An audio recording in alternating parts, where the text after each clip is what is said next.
would you pay as much as a Bentley automobile to look more beautiful? For those of you who don't know, a Bentley costs about $200,000. And that's the average price you will pay for cosmetic products over your lifetime. Now, will you pay as much as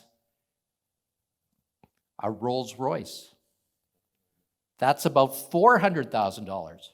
And if you get regular Botox and fillers and add it to those cosmetic products that I already told you about, that's easily what you'll pay. Now, with all this money at stake, do you think beauty is a concept of the beauty industry? Naomi Wolf, the noted feminist and author, stated that this is all a prefabrication of men on Madison Avenue to keep women subjugated. As I see it, that is not correct. Okay? Langlois in 1990 stated that babies as young as 2 months of age can recognize beauty. They track beautiful faces longer than non-beautiful faces. And Jones and Hill in 1993 studied primitive tribes from South America, and they got them to look at beauty.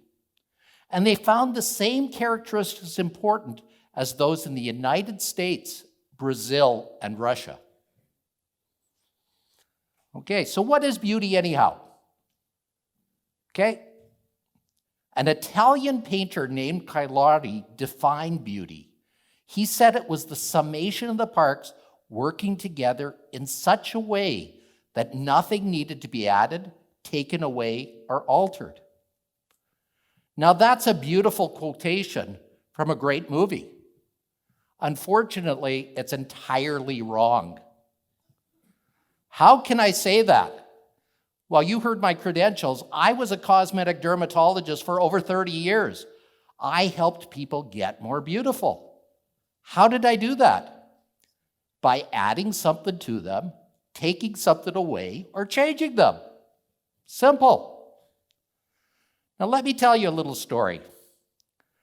A woman came in to see me, a beautiful young lady came in to see me and said, "Help me, you gotta help me." She was somewhat agitated. I said, "What's wrong?" She said, "Can't you see it?" I was a little miffed, and I said, "See what?" She said, "This spot on my face." She pointed at it. She said, "It's ruining my life. Everybody laughs at me when I walk into a room." Well, I had to take out my magnifying glasses to see it. And then, fortunately, a little laser zap, and it was gone. All of a sudden, she started acting more beautiful. She was bubbly, she was effervescent, just like before that barely visible spot was there. So, what was my job as a cosmetic doctor? For most cosmetic doctors, it was to make people more beautiful, to do anything they asked. I thought my job was two things. One was to lower people's expectations to the point that I could achieve them. Now, for this young lady, it was easy. But for many people, it was very difficult. They'd bring in pictures of Madonna and Angelina Jolie and say, "I want to look like that." So what my job was to lower their expectations to the point I could achieve them. And I told them that really what we could do is make you look better, not like somebody else. And they were happy with that. And the second thing I often had to do was to say no to people who did not need cosmetic surgery. Now let me give you an example again from my cosmetic world. A young lady came in to see me who wanted to be a fashion runway model. She was convinced that if she had a rib removed, she would be able to walk the runway.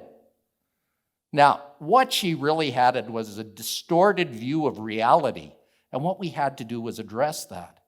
What she really needed was a dose of self-confidence, something that would make her happier. And when I explained this to her, all of a sudden the lights went on, and she again saw that what could be done, and she became that fashion runway model. Okay? Now, society determines what is beautiful and what is not beautiful to a large extent. Right now, there's a big trend for fashion, for people to love their tattoos and get tattoos. This is being driven by the media, by The Rock and Angelina Jolie, and a show called Miami Inc. So with these shows and so on, people are saying, I need a tattoo. Now, are tattoos beautiful? For some people, yes. But to others, there's a stigma attached. These are common amongst bikers and prisoners. Also, did you know that gang members get tattooed to be a member of a gang? And if they walked into the wrong area with a tattoo, they could be killed? And did you know that pimps often tattoo their prostitutes so that they could be chained to a life of prostitution? So for over 30 years, I took off these tattoos when they requested them for free. Now, what is beauty? You need look no further than the movies. Think of Disney for an example. Now, I know something about each and every one of you, and that all of you have a favorite Disney princess, women and men. Now, I want you to think about the Disney princesses, and your princess in particular. She has big eyes and big lips. She has a small nose and a small chin. She has long hair and a thin waist. Now, she's beautiful. And because she's beautiful, she has a beautiful life. She gets her handsome prince. And she's rewarded with a life ever after of happiness. Okay? Think of your favorite Disney villain. My favorite one is Cruella de Vil. She's evil. And just like her evil ways are her evil looks. And she isn't rewarded with happiness. She's rewarded the other way. Now, that's why I say the concept of beauty needs to change. It's stereotyped. It's become stereotyped from Disney and the movies and everything you look at. Okay? So I want you to think, first of all, that attractiveness in the year 2019 is more important than beauty. Now, the heart of attractiveness is attraction. And what's attraction? It's magnetism. It's an inanimate force that draws somebody to somebody else. It's an inanimate force that drives objects together. Attraction is really what it is. And I put together a little formula here for you to realize that. Beauty plus self-confidence equals attraction. So attraction is not beauty. Attraction is not just self-confidence. It's the summation of the two. And attraction is the final result. And that's where we are in 2019. Now, I want to show this to you by something called subliminal attraction. Now, this means attraction below the level of awareness. Now, if I walk into a room and a person likes me, their pupils dilate just a little bit. Now, if I like them back, my eyes dilate as well. Now, that's subliminal attraction. It works below the level of consciousness at the brainstem, which is pretty darn important. This is functioning at a level you don't even see. Now, there's a couple of things you can do to make attraction more common. One is Botox. How many of you have heard about Botox? When I asked that question many years ago, 2 people in the room raised their hand. Now everybody's heard about it. Now look at the picture of the furrowed brow. Look how angry and mean she looks. Okay? And the other picture is when she was treated with Botox 7 days later. What's happened? The muscles that cause that expression are relaxed. They can't cause that creasing. Now she looks more attractive. The area between her eyes is dilated just a little bit. And that area, therefore, makes her pupils look larger and therefore more attractive. Another thing that can be done to make a person more attractive is to concentrate on the eyes. In Muslim countries, where many women have all their features covered, the only thing that's visible is the eyes. So in those countries, many women spend hours working on their eyes to make them look attractive. Now, don't you agree with me? These are attractive eyes? Yes. Okay, now I'm going to go back to the role of a cosmetic doctor. A cosmetic doctor's role is not to increase beauty. That's what most people think. It's to increase self-confidence. Because with self-confidence, everything fills together and everybody's life is better. How do I know? Well, Bohm, back in 2003, did a study about people that were self-confident. And he found that they had more satisfying social interactions. They handled negative situations better. They were more satisfied at work. They think they deserve more attractive mates, and they have better sex lives, according to their own report. Now, my friend Steve Diane in Chicago, who's a plastic surgeon, also stated that people that were more self-confident got more dates. So it's a win-win-win situation.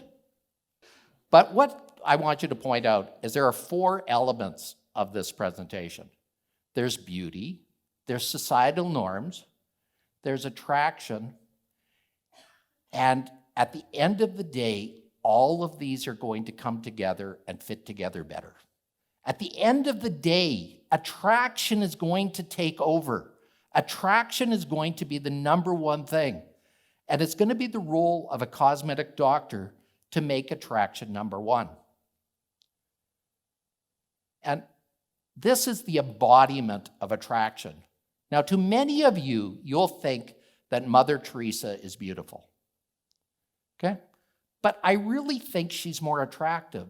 Society shaped her views, and she shaped society.